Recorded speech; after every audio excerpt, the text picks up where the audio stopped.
Welcome to Kenton's videos. Enjoy the video. In this video, I will explain how to unfreeze panes in Excel. Freezing panes is a useful feature that keeps specific rows or columns visible as you scroll through your spreadsheet.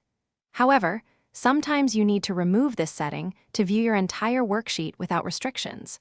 We will walk through the simple steps to quickly unfreeze your panes, allowing for full navigation and editing of your data. This process takes just a few clicks. To begin, open your Excel workbook and navigate to the View tab located at the top of your screen. This tab contains various options for how your worksheet is displayed. Once on the View tab, look for the Window group. Within this group, you will find the Freeze Panes button. Clicking this button will reveal a small drop-down menu with several choices. From the drop-down menu that appears after clicking Freeze Panes, you will see three options. The very first option is Unfreeze Panes. Simply click on this option. As soon as you click, Excel will instantly remove any frozen rows or columns from your worksheet. You will notice that your spreadsheet now scrolls freely in all directions, allowing you to see all your data.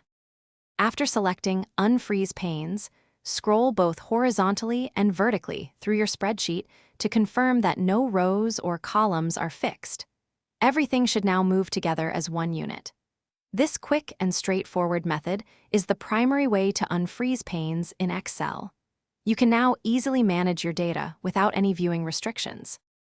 Thanks for watching. Consider subscribing if we helped you.